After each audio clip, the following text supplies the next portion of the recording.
Salut à toutes et à tous, et ravi de vous retrouver pour une nouvelle édition de la Minute Quintet. On prend la direction de l'hippodrome de Strasbourg ce mercredi 28 mai pour une épreuve toujours très attendue dans l'Est de la France. Ce sera le prix BFM Alsace, anciennement prix de la musique, qui sera support du Quintet. C'est la quatrième course du programme. C'est un handicap divisé, une première épreuve pour des chevaux âgés de 4 ans et au-dessus qui met en avant la tenue. Il y aura 3000 mètres à parcourir dans ce Quintet. Une épreuve qui est bien entendu prévue aux alentours de 13h55. C'est vrai qu'on a des adeptes du parcours qui sont au départ, on a même un ancien vainqueur. C'est une course qui est assez ouverte dans l'ensemble. J'ai l'impression qu'on a une ou deux bases qui peuvent être assez solides, mais derrière, les possibilités sont assez nombreuses. J'ai en tout cas retenu en tête de ma sélection le numéro 8, Spinello, qui pour moi coche à peu près toutes les cases. C'est un cheval qui a remporté son quintet lors de son avant-dernière sortie. D'ailleurs, il avait partagé la victoire avec un autre concurrent, un cheval d'Alain Couetil, je crois, Guinness Star. Voilà, c'est exactement ça, Guinness Star qui avait partagé la victoire avec Spinello. Du coup, il n'a été pénalisé que de 2 kilos. Ils ont partagé également la pénalisation. Du coup, il est passé de 33,5 à 35,5 dernièrement. En début de mois à Saint-Cloud, il a terminé quatrième d'un quintet battu par Guinness Star. Je pense vraiment qu'il est capable lui aussi d'en remporter un deuxième. En tout cas, c'est un cheval qui a encore de la marge en 35,5. Il l'a prouvé par le passé. Il avait fait l'arrivée de handicap à l'âge de 3 ans, valeur 35. Pour moi, il y a même en valeur 36,5, pardon, il avait fait l'arrivée de Quintet en 36,5. Donc franchement, on fait le déplacement. Alexis Pouchin qui lui sera associé. Il a de la tenue pour moi. C'est vraiment une base en béton et un lauréat en puissance. Ensuite, j'ai retenu en deuxième position le 4 Namouria. J'adore cette candidature. C'est une pouliche qui vient de faire une très bonne rentrée du côté de Longchamp. La ligne est excellente. Elle était battue par Irendel. Alors, Irendel devait courir un quintet. Elle a été déclarée non partante à une pensionnaire d'André Fabre qui devait courir la semaine dernière. Mais lors de cette tentative, je la voyais très gros déjà, Irendel, même si elle a été déclarée non partante. Du coup, là, elle était battue d'une demi-longueur. À poids égal. Je trouve qu'au niveau de sa valeur, elle est vraiment bien placée au poids. Je crois même qu'elle avait d'autres lignes intéressantes. Si je ne me trompe pas, je regarde comme ça vite fait, elle avait déjà été battue par Erendel. Mais en tout cas, c'est une concurrente qui a de la tenue. Elle n'a couru qu'une seule fois sur un parcours aussi long, c'était à Saint-Cloud, 3100 mètres. Elle avait terminé deuxième. Donc le fait d'être un petit peu rallongée par rapport à sa rentrée, ça ne me dérange pas. Voilà, je pense que c'est une pouliche qui a tout à fait le droit de trouver son jour dans cette catégorie et à cette valeur. Donc je lui fais confiance pour jouer les premiers rôles et je l'ai retenu en deuxième position.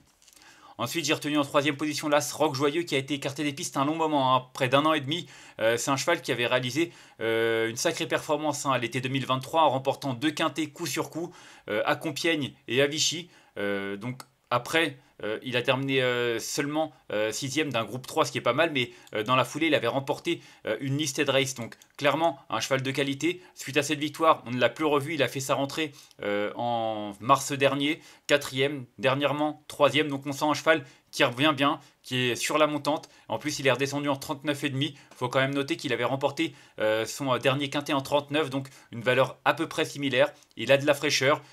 Pour moi, c'est un cheval qui a clairement la pointure également. Donc, si on fait le déplacement dans la région, c'est certainement qu'on y compte du côté de Nicolas Perret. C'est pour ça qu'il faut lui accorder un très large crédit. Ensuite, j'ai retenu en quatrième position le numéro 6, Mikey. Je parlais d'ancien vainqueur en entrée d'émission. Lui, c'en est un. Il avait remporté cette épreuve en 2023. Et c'est vrai que l'année dernière, ça s'est un peu moins bien passé. Il a terminé seulement 8ème de cette compétition. Maintenant, il est dans sa zone de points. Il avait remporté son quintet en 36,5. L'année dernière, seulement 8ème en 35,5. Là, il est en 36. Donc, clairement, un cheval qui est vraiment compétitif dans cette zone de bois. Il a 2 courses dans les jambes. Dernièrement, c'était pas si mal que ça à Longchamp dans un quintet remporté par Back to Black devant King Tracy. Je trouve que le lot était même très bien composé par rapport à ce qu'il affronte ce mercredi. Donc attention, je trouve qu'il a vraiment une belle carte à jouer. Et à mon sens, son entourage a vraiment bien préparé son coup. Et je pense qu'il est capable de donner du fil à retordre à ses aînés. Pardon, du fil à retordre à ses adversaires. C'est un cheval de 8 ans, donc c'est lui l'aîné. Ensuite, j'ai retenu en cinquième position le numéro 10, Concerto. Un cheval qui a un profil assez spécifique. Il a été orienté sur les obstacles l'an passé. Ça s'est plutôt bien passé. Il a fait l'arrivée de quelques quintets. Il a même tenté sa chance à très bon niveau. Il a fait l'arrivée de groupes du côté d'Auteuil, battu par Hermès B, Ajas. En battant Mamix Passion. Franchement, il a des sacrées références, mais il en a également en plat. Il a fait l'arrivée de Quintet, notamment du côté de Saint-Cloud l'an passé. Donc voilà, un cheval qui a de la tenue, qui vient d'effectuer un très bon retour en plat. Donc Je trouve qu'il a vraiment un profil très séduisant lui aussi. Je trouve qu'il est bien placé au poids. Dans les stalles de départ, c'est pas forcément une indication sur une telle distance, mais je trouve qu'il a pas mal d'arguments à faire valoir avant le coup. Et je trouve qu'en 33,5, sachant qu'il a fait l'arrivée de Quintet, et presque gagné un Quintet en 35,5, sa chance théorique ne fait aucun doute. Ensuite, j'ai retenu en sixième position, en bas de tableau, le 16, Rosetta Stone, qui aurait dû se retrouver en deuxième épreuve, hein. Maintenant, il y a eu quelques défections, du coup, il se retrouve bottom weight dans ce quintet.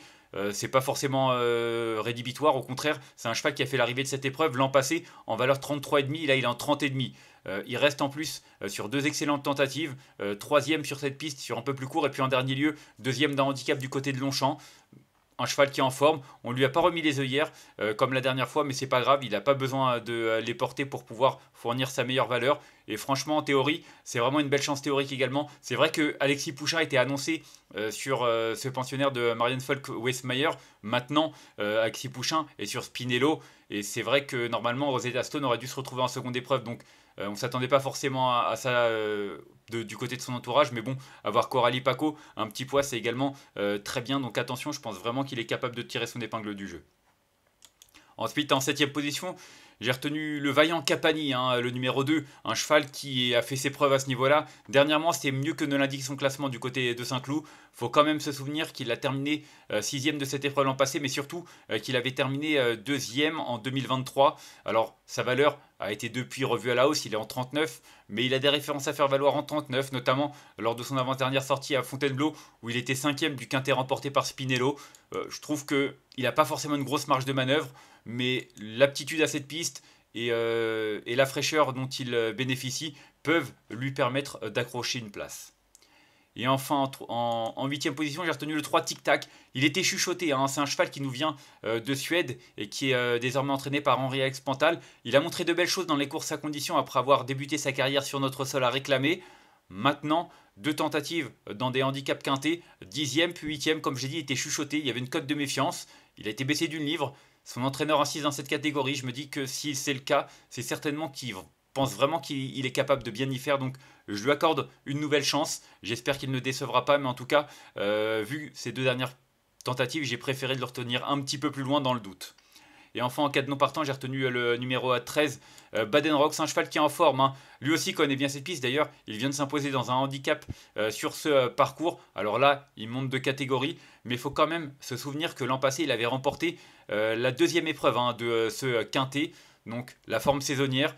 Il est un petit peu plus haut, hein. C'est vrai qu'il est loin des beaux jours qui l'ont vu remporter un quintet par le passé, mais il a quand même de beaux restes, c'est en gros de 8 ans, donc attention, la forme étant revenue et la fraîcheur étant également un atout, ça peut lui permettre de bien faire et d'accrocher un lot.